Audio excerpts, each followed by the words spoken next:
Get away from that inner circle. Talk to your friends. Talk to your colleagues and really get a good read of the country and do the right thing. Trudeau has been resolute. It's unclear, though, if he will respond today to those caucus members or what that could look like. There's also another looming deadline for him. The Bloc Québécois gave him until tomorrow to pass two pieces of legislation or face the possibility of an early election.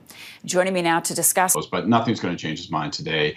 You know, this deadline that so-called dissident MPs have set out for him, move today to leave or else. I don't think there is an or else. So I wouldn't look for high drama at the end of the day.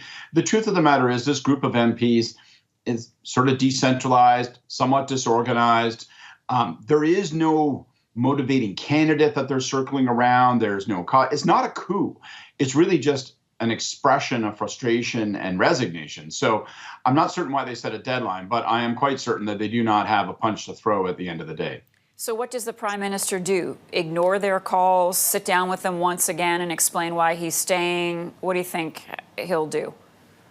Well, he's crystal clear about what he's going to do. He's not going to leave, and he's not going to pay them a lot more mind. I think what you're going to hear from the Prime Minister and those around him is, listen, we give them their opportunity to voice their opinion. It's time to turn the page now. And then quietly, what you'll continue to see over time is when the dissidents speak up, they'll start to try to reverse the onus and say, actually, the barrier to re-election is becoming internal dissension. Those people who are speaking out are harming the party's chances of re-election. Frankly, it's a little bit rich, given that the Prime Minister has taken the party to a 22-point deficit in the polls. But that's how this is going to unfold. The fundamental question really is going to be, how does the Prime Minister reconcile these deep, deep, deep deficits in the polls? How does he deal with the fact that he's trailing in every part of the country and in every demographic? How does he deal with what will be a sustained and permanent truth that large chunks of his caucus wish that he would leave and not compete in the next election? So I don't think he'll be felled by any of that today, but over time, that is going to weigh on him. Over time, the prospect that his last campaign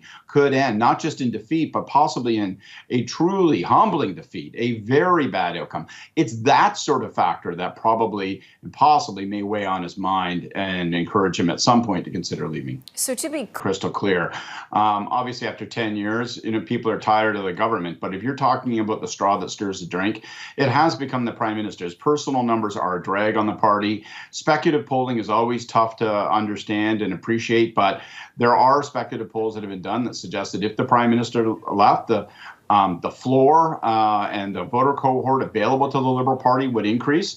So I think that most observers would say the truth is the Prime Minister himself has become a barrier, perhaps a significant one, to re-election. And then lastly, the Bloc Québécois giving him until tomorrow to pass those two pieces of legislation. Where do you see that going? That, I think, is interesting. I mean, pull out the magic 8 ball. It's a little hazy. I think, there's a couple of things that could happen. We're not going to see both pieces of quote unquote legislation occur. Could there be some movement around OAS? Might they be doing some shuttle diplomacy around, can we do some targeted increased relief for people who have lower incomes? Maybe. Will that satisfy the Bloc? Hard to know. And when it comes to supply management, I do think there's options available to the government. I do think that they could find compromise. I think, to be honest with you, if instead of a bill that's stuck in the Senate that's not government sponsored, if the government were to come forward with a motion or legislation in the House that said that it wanted to test the House on and pass legislation on that issue alone, you could see some momentum around that and possibly attract the support of the Bloc.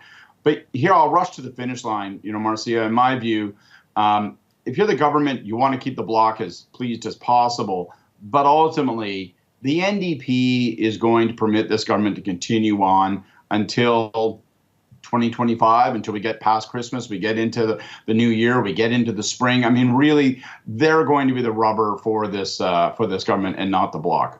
Scott Reid for us this morning. Scott, thanks for all that.